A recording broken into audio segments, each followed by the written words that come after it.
I would say the situation in Garmsir when 3-3 arrived was stable yet fragile. Our sister battalion, the Lava Dogs, 1-3, did a fantastic job of setting us up for success. A very difficult mission that they had to assume.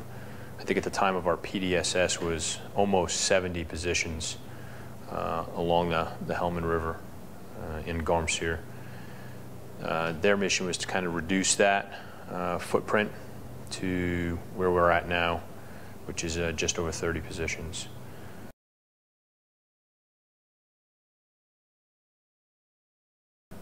I say it's fragile because in a counterinsurgency we're always fighting for the affection of the people, and in Garmsir in particular they were kind of waiting patiently to see which side was going to win, whether it be the Taliban or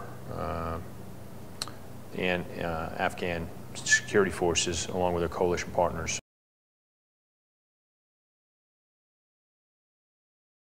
Our greatest challenge was dealing particularly with the police force. And if I had to hang my hat on any win right now, it would be how we have successfully, 3-3 has successfully changed the perception of the police force in the eyes of the people.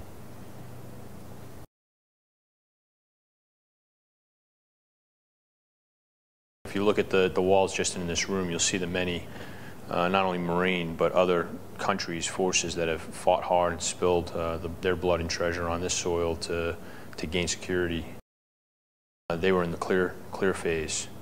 2-1, 1-3 were clearly finishing off that clear phase and then transitioning to the hold, where they maintain security in the battle space to allow the reconstruction, to allow the development, to allow the governance.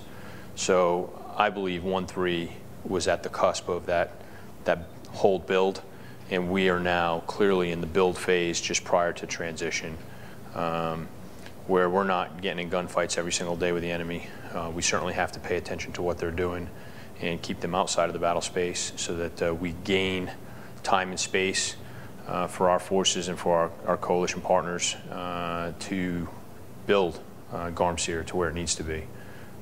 Bringing in governance, bringing in development, bringing in education and in health initiatives. All of those things are what we're doing that I believe is been enabled by the efforts of our sister battalion, and we're just carrying that football further down the field.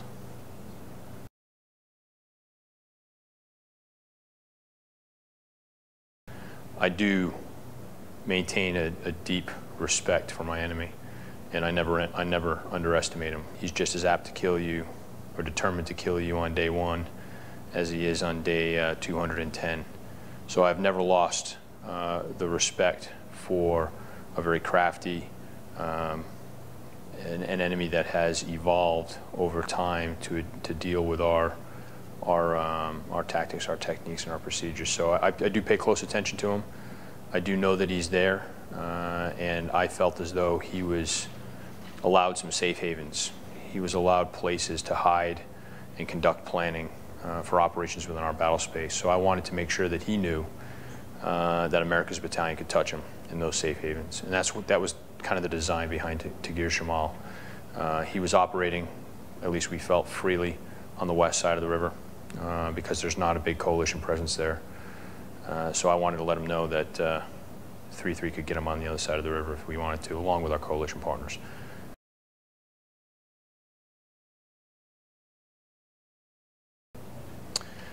The fines were small. I would agree that that was disappointing. We were expecting to turn out a lot more, but that being said, the enemy is operating with very limited resources. So every single cache that we find, every single IED that we discover hurts him significantly. And it goes beyond just that one item. It's man-hours wasted, it's man-hours lost, it's the effect that he wanted to achieve was not achieved.